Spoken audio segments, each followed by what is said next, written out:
지난주 방언보다는 예언이 더 소중한 것이다 말씀드렸습니다. 왜냐하면 예언을 통해 교회가 세워지고 영혼들이 세워지기 때문에. 그래서 19절에 이제 그 결론이죠. 나도 사도 바울 본인도 나도 너희들보다 더 내가 방언은 많이 한다. 그러나 주님께 감사하는 것은 깨달은 마음으로 5마디 말하는 것이 1만 마디 방언으로 말하는 것보다 낫다.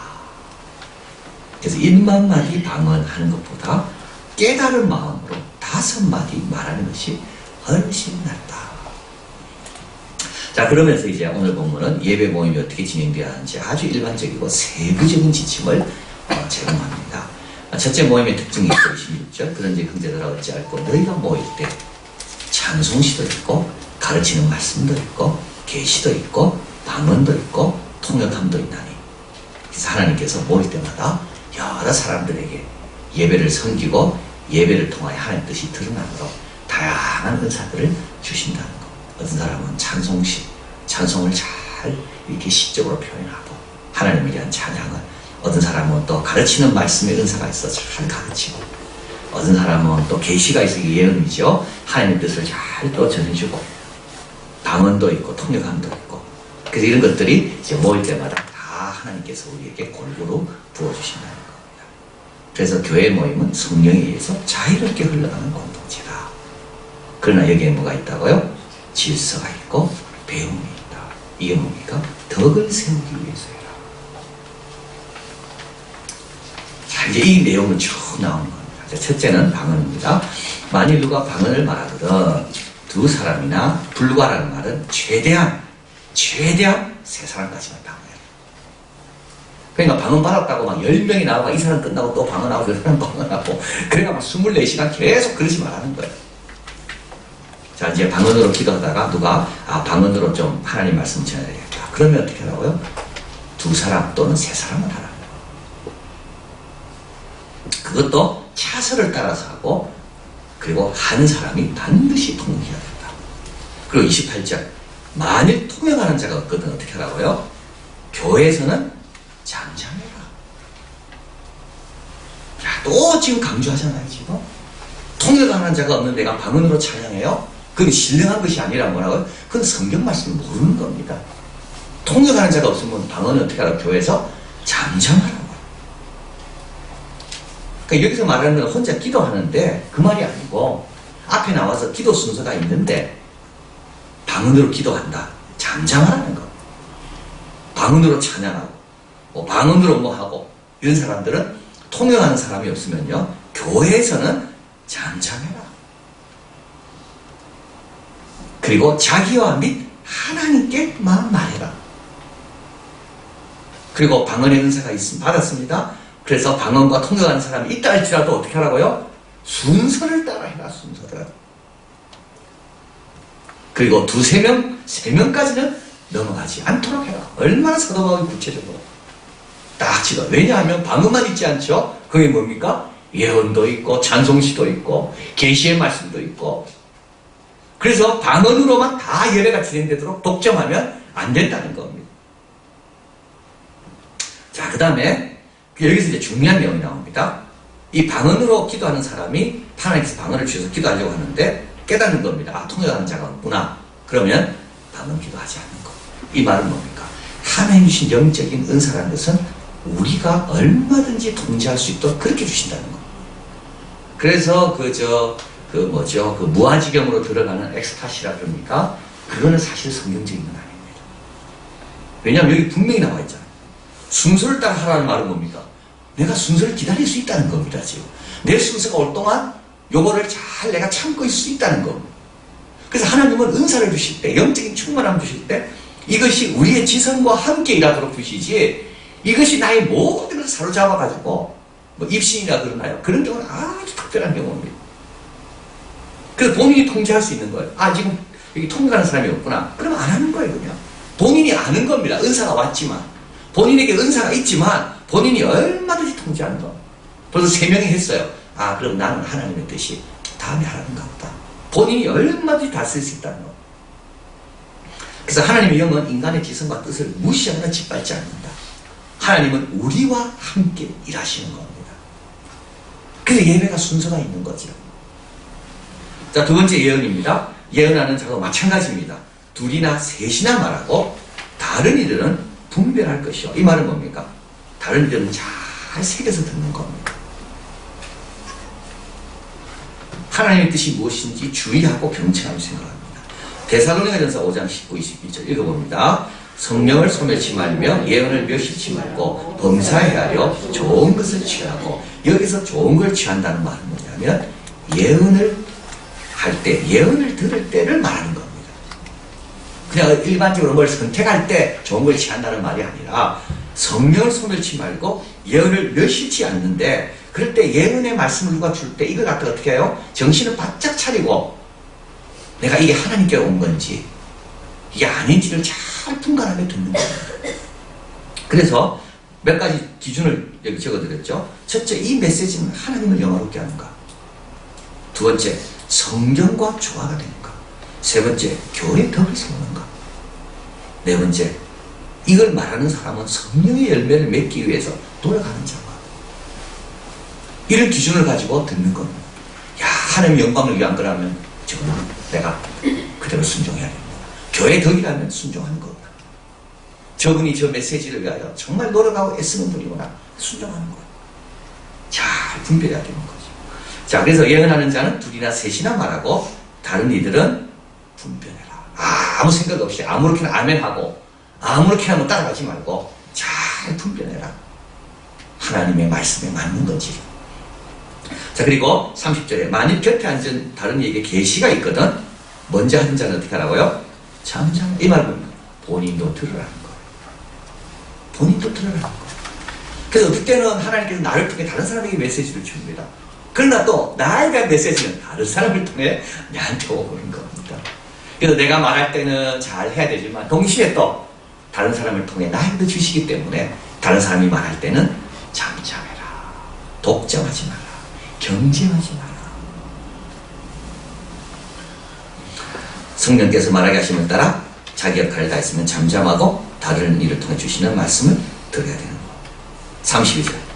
예언하는 자들이 영이, 예언하는 자들이 이에 제재를 받나니. 영적인 충만함은 항상 뭐가 돼야 된다고요? 조절돼야 돼요. 이게 성령입니다. 제가 이제 신대원 강화 1학년 때입니다. 그래가지고 정말 그때는 정말 잘 모를 때죠. 아주 순진할 때. 정말 순진. 그래가지고 청년들을 데리고 이제 수영계를 간 거예요. 근데 꼭 그런 애들이 문제예요. 안 와도 되는데 억지로 가서 왔어. 말씀도 많이 피우고. 근데 기도하다가 얘가 성령을 받아. 그래가지고 막 발버둥 치고. 제가 뭐 그걸 본 적이 있나. 제가 어떻게 할지 모르겠더라. 스스로 좀 잠잠해져요. 안 잠잠해져요. 그래서 저도 사회만 나한테 찾아왔어요. 이거 어떻게 하면 좋습니까? 올라가야 돼요. 제가 그때 걔한테로 가야 돼. 나는 가기 싫지만, 도망가고 싶지만 가야 돼. 어떻게 했겠어요? 자, 이제 됐다. 너 일어나라는 거. 야, 이제 그만하자. 수고했다. 하나님께서 다 받으셨으니 괜찮다. 이 한마디 공 툭툭 들고 일어나더라고. 야, 이게 하나님 주신 영이구나. 이 성령이라는 건요, 우리가 생각하는 것처럼 그렇게 막무가내로 막 대두고 그런 영이 아니더라고. 저번에 한 번 어디서 기도하는데 누가 이분이 또 성령을 받으셨어. 하나님 필요해 주시는 거예요. 그래서 제가 끝까지 기다리다가 옆에 앉아서 집사님 이제 됐습니다. 정신 번쩍 치고 일어나 가시더라는 거예요. 이 믿음 없는 목사가 뭐 되긴 이러지 않더라니까요. 내가 지금 성령을 받아 기도하는데 뭐 네가 이러지 않더라고. 하나님의 영이라는 거는 정말 인격적이고 예수님의 영이잖아요. 그렇기 때문에 정말 대화가 되고 어떻게 보면 정말 사람을 더 순정하게 만드는 그게 하나님의 영이더라고요.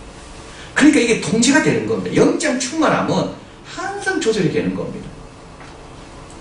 그래서 옆에서 누가 이제 그만 하셔도 되겠습니다 하면 그냥 그렇습니까? 정신 차리고 그냥 성경책 챙겨가지고 그냥 가는 거예요. 그냥 내가 여기에 뭐 기둥뿌리 뽑겠다 그러더라고요. 그러니까 우리도 지금 여기서 사도 바울이 중요한 걸 지금 이 원리와 이거 교리를 여기서 이야기하는 겁니다. 하나님의 큰 은사를 받아도 그 은사는 항상 하나님께서 우리의 어떤 지도와 합리적인 것과 어떤 교회 질서를 따라 얼마든지 통제할 수 있도록 그렇게 주신다는 거. 방언을 받아도 내 순서가 어딘가? 이건 지금 방언을 할 땐가? 안 그러면 혼자 기도할 땐가? 분별하고. 예언의 은사가 있어도 이제 다른 사람이 또 하나님의 말씀을 대언하면 나는 또 겸손하게 들어야 되는구나. 겸손하게 나도 들어야 되는구나. 이게 하나님의 영을 받은 사람의 특징이라는 거. 자, 그래서 이제 사도 바울은 이제 두 가지 이야기를 한 다음에 이제 예배에 참여한 모든 사람들에게 이제 질서가 필요한 이유를 말합니다. 예배에 참여한 모든 사람이 배우고 권면을 받기 위해 질서가 필요합니다. 너희는 모든 사람으로 배우게 하고 모든 사람으로 권면을 받게 하기 위하여 하나씩 예언해라. 저기서 예언하고 저기서 말씀하고 이러면 못 배우잖아요. 혼돈스럽고. 그러니까 예배에 참석한 모든 사람으로 배우고 모든 사람으로 권면을 받게 하기 위하여 하나씩 방언도 통역함이 반드시 있도록 하나씩 찬양도 동일하게 내가 하고 싶다고 마음대로 하는 게 아니라 그 순서에 맞게끔 하나씩 그래야지 찬송을 통하여 은혜를 임하고 기도를 통하여 또 깨닫기도 하고.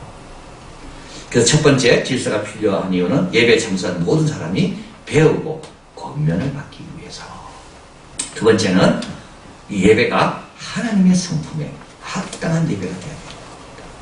자, 그래서 하나님은 33절 너무 중요한 말씀이죠. 하나님은 어지러움의 하나님이 아니시오 오직 화평의 하나님이시죠. 그래서 우리의 예배를 통하여 우리는 뭐가 드러나야 됩니까? 하나님이 어떤 분인지가 드러나야 됩니다. 이게 아주 중요한 내용입니다. 그래서 예배 드리는 걸 보면 우리가 섬기는 하나님이 누군지를 대강 알 수 있다는 겁니다. 우리가 섬기는 하나님은 어떤 분이 있나요? 아들을 희생하시기까지 우리를 사랑하시는 분 아닙니까? 그게 예배를 통하여 하나님의 사랑이 표현돼야 되는 겁니다. 예배 온 우리가 서로를 향한 사랑이 있어야 되는 겁니다. 이게 합당한 예배입니다. 예배 와놓고 우리가 예배를 드리는 하나님은 사랑의 하나님인데도 불구하고 자기만 알고 옆에 누가 떠든다, 옆에 누가 아이가 시끄럽게 한다고 막 눈총주고 그거는 전혀 맞지 않는 겁니다. 아이 울음소리가 얼마나 귀한 울음소리인가요? 아이가 예배당에 와서 뛰노는 게 얼마나 감사하고 축복할 일입니까 사실은. 근데 막 눈총 주고 물론 맞아요. 또 경건할 때도 아이에게 가르쳐야 돼요 부모가. 그러나 이게 참 우리가 늘 조심해야 되는 겁니다. 우리 하나님은 또 어떤 분은 주권자 아닙니까? 주권자면 우리 예배에 그분의 주권이 드러나도록 나는 주권자 앞에 와있던 그런 겸손이 또 예배에 있어야 되는 겁니다. 예배 들어와가지고 뻣뻣하게 앉아있고 그건 전혀 안 맞는 거죠. 그거는. 그 예배가 질서가 있어야 되는 이유도 우리 하나님은 질서의 하나님이신 겁니다. 질서 정연하게 화평의 하나님이라 되어 있죠. 이 화평이란 말은 사도 바울이 특별히 강조하는 이유가 있습니다. 왜냐하면 고린도 교회는 뭡니까? 모일 때마다 시기와 분쟁이 있다고요. 이 교회는 이 모일 때마다 하나님을 전혀 반영하지 않아요. 이 교회는.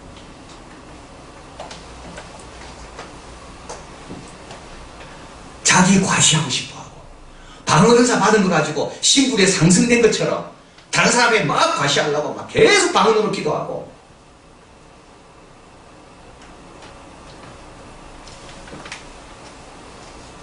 있는 사람은 있는 사람끼리 모여서 성찬 시간 전에 먼저 먹고 취해가지고 막 일하고 온 사람들은 배가 고픈데도 불구하고 거기에 같이 들어올 수도 없고 그래서 이 지금 화평이라는 말을 이렇게 쓰고 있는 겁니다. 고린도 교회 교인들은 모일 때마다 자기가 섬기는 하나님을 반영하지 않아요.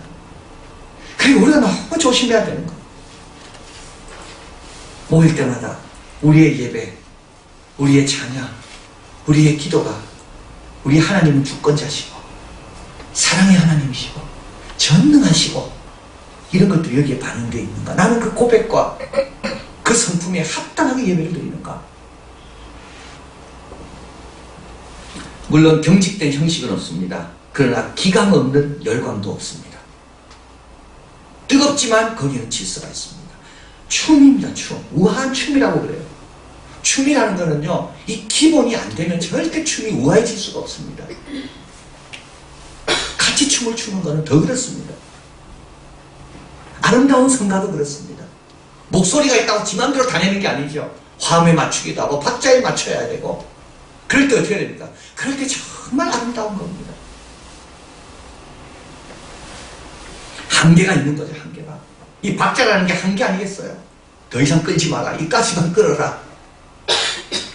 그 한계를 딱 서로 맞춰갈 때 아름다운 곡이 연주가 되는 거. 그래서 우리는 하나님 앞에 나올 때마다 2명이든 3명이든 숫자가 중요한 게 아니라 하나님의 성품이 우리 모임에 반영되는가. 사도 바울이 그걸 가르치고 있는 거예요. 그리고 우리의 잘못되기 쉬운 성향으로 인한 고린도 교인들의 반응을 위해서 다시 강조합니다. 하나님의 말씀이 너희에게로부터 난 것이냐, 너희에게만 임한 것이냐. 만일 누군지 자기를 선지자나 꼭 신령한 자로 생각하거든 내가 너희에게 편지한 이것이 주의 명령인 줄 알아라. 고린도 교회들이 지금 사도 바울이 이렇게 이야기해도 별로 이렇게 심각하게 안 받아들이는 거. 그래서 사도 바울이 이야기하는 거. 자기를 선지자나 신령한 자로 생각하냐, 내가 너희에게 편지한 이것은 주님의 명령이다. 3명으로 제한해라. 교회에서 통역하는 사람이 있으면 잠잠해라. 이건 주의 명령이다. 이 말입니다. 그리고 지혜 있는 줄로 생각하거든, 무엇을 아는 줄로 생각하거든. 고린도 교회가 늘 이렇게 생각했죠. 스스로. 38절. 만일 누구든지 알지 못하면 그는 알지 못한 자니라. 이 말은 뭐냐면 이런 귀한 내용에 대해서 깨닫지 못한 사람은 그는 인정해주지 말라는 말이에요. 그는 지혜 있는 자도 아니고 아는 자도 아니고 신령한 자도 아니다. 그래서 이 신령한 것의 기준이 좀 많이 다릅니다. 신령한 자는 누굽니까? 진짜 신령한 자는 능력받은 자가 아니라요, 그 능력을 잘 절제할 줄 아는 자가 진짜 신령한 자예요. 이단들 한번 보세요. 이단들 다 처음에 능력이 있었어요. 이 구원파와 마찬가지. 그 생각이 그렇게 되어 있으니까 선원들이 그 생각밖에 못하는 거예요. 그 교주가 그런 생각밖에 안 하니까 거기 있는 선장도 선원들도 다 그거밖에 안 되는 거예요.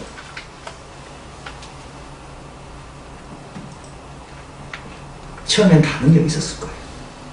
시온 부천에 가면 신앙촌은 다 병고치고, 그런데 질서와 적당하게 하는 이거가 안 되는 겁니다. 이게 싫은 겁니다. 그 한계를 정하는 게 싫은 거예요. 그러니까 진짜 신령한 거는 하나님이 이런 은혜를 주셨음에도 이런 것들을 다 질서에 따라 겸손하게. 우리 예수님을 한번 생각해 보시면 참 예수님은 얼마나 적당하게 질서를 따라 하신지. 신문 받을 때도 다 질서를 따라, 십자가에 달리셔서 마지막 죽는 순간까지도 다 적당하게 질서를 다 따르고.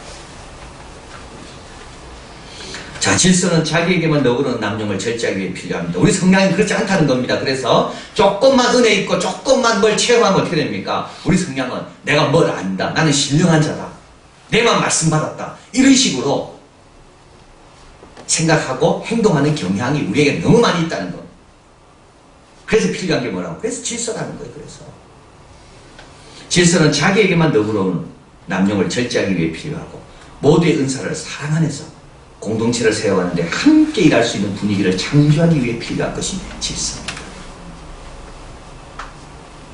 사랑 안에서 공동체를 세우고 다른 모든 사람들도 함께 참여하기 위해서 필요한 게 뭐라고요? 질서라고.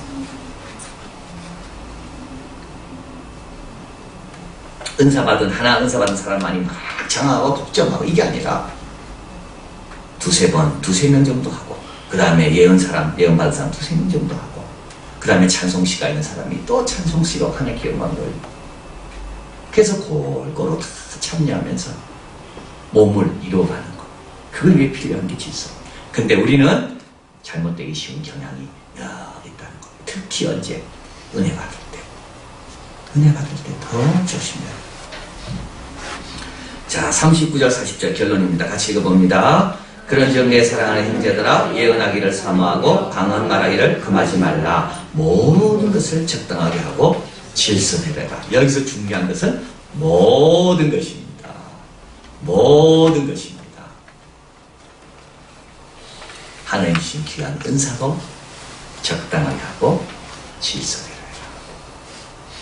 모든 것입니다. 사랑한다라고 하고 사랑으로 사용하는 것. 26절 모든 것을 덕을 세우기 위해서 자기를 기쁘게 하지 말고 덕을 세우기 위해서. 자, 그러면 이런 사람이 힘이 없을까요? 우리는요, 내가 이렇게 생각합니다. 내가 영혼자 나가서 막 반응들어 막 기도하고 막 내가 예언의 은사병에 이게 힘 있는 것을 생각하죠. 근데 나한테 주어진 시간 안에서만 기도하고 통역하는 사람 없으면 하지 않고 사실 이게 더 힘이 있는 거. 누구한테요? 마귀에게, 자기에게. 이게 너무 중요해요. 자기를 이기고 마귀와 사탄을 이기려면 오히려 겸손 나가실 때 그때 제일 큰 힘을 내요. 자, 이 말씀 기억하고 모든 것을 적당하게 질서 있게. 그리고 오늘 주위에서 바라보는 모든 잘못 문제들은 다 어디서 나왔을까? 재능과 은사가 있는 사람들. 이것들을 절제하지 못해서 이런 문제가 나옵니다. 자, 기도합니다.